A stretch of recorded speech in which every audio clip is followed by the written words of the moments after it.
हिमाचल में फंस गई बीजेपी, जयराम के नाम पर संशय। टिकट देने के लिए बीजेपी ने संगठन कार्यकर्ताओं के बीच कराई वोटिंग।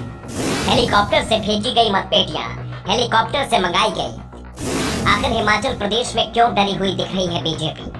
हिमाचल प्रदेश में बीजेपी संगठन से जुड़े लोगों के फोन सुबह से ही घनघना रहे थे। इमरजेंसी थी, फौरन पार्टी दफ्तर पहुंचे, मैसेज आ रहे थे, चुनाव प्रक्रिया शुरू हो चुकी थी और इस तरीके के मैसेज आने से लोगों के दिल की धड़कनें बढ़ गई। फौरन लोग पार्टी दफ्तर पहुंचे। जैसे ही पहुंचे उनकी पहचान की एक और पर्ची पकड़ा दी गई। पेन दिया गया और कहा गया 3 नाम लिखिए और बॉक्स में डाल दीजिए। नाम उनके लिखिए जो चुनाव की टिकट मांगने वाले दावेदार हो।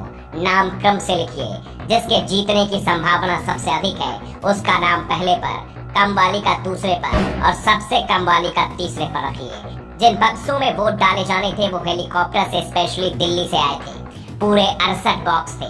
हर विधानसभा का अलग बॉक्स था। हर जिले में इन्हें पहुंचाया गया था। दिन भर वोटिंग चलती रही। रात को सभी बॉक्स हेलीकॉप्टर से वापस दिल्ली पहुंचा दिए गए। लोग आश्चर्य में थे, ये सब क्या हो रहा है, और वो भी तब जब चुनाव की प्रक्रिया शुरू हो चुकी है। वैसे इसका जवाब बीजेपी नेताओं के पास भी नहीं था। इसका जवाब सिर्फ पार्टी हाईकमान के पास था। दरअसल बीजेपी हिमाचल प्रदेश में मिशन रिपीट में कोई कमी नहीं रखना चाहती। हिमाचल प्रदेश में 3 दशक से कोई सरकार रिपीट नहीं हुई है, इसलिए बीजेपी के लिए चुनौती बड़ी है। उम्मीदवारों के चयन के लिए पार्टी ने 3 अलग अलग सोर्स से सर्वे कराया। पहला प्राइवेट सर्वे एजेंसी से, दूसरा आरएसएस के कार्यकर्ताओं से और तीसरा पार्टी के पदाधिकारियों और कार्यकर्ताओं की निजी राय लेकर। लेकिन परेशानी तब सामने आई जब तीनों ही सर्वे की रिपोर्ट अलग अलग आ गई।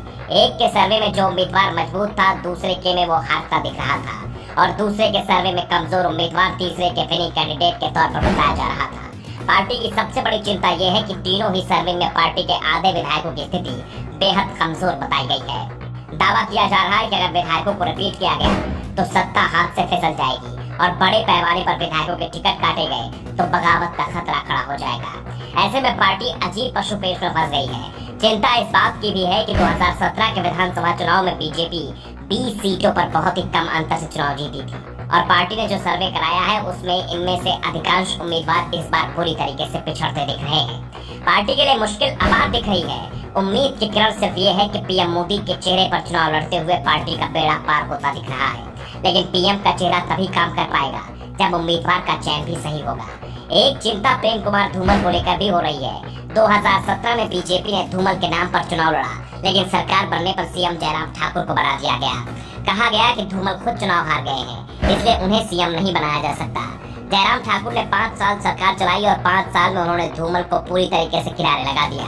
लेकिन अब चुनाव के समय जब पार्टी ने सर्वे कराया तो सर्वे में धूमल जयराम पर भारी पड़ते दिख रहे हैं। लोअर हिमाचल की अधिकांश सीटों पर धूमल का जबरदस्त प्रभाव सामने आया है। इस रिपोर्ट के बाद से पीएम मोदी ने भी धूमल को प्रचार में बड़ी जिम्मेदारी सौंपने के संकेत दे दिए हैं।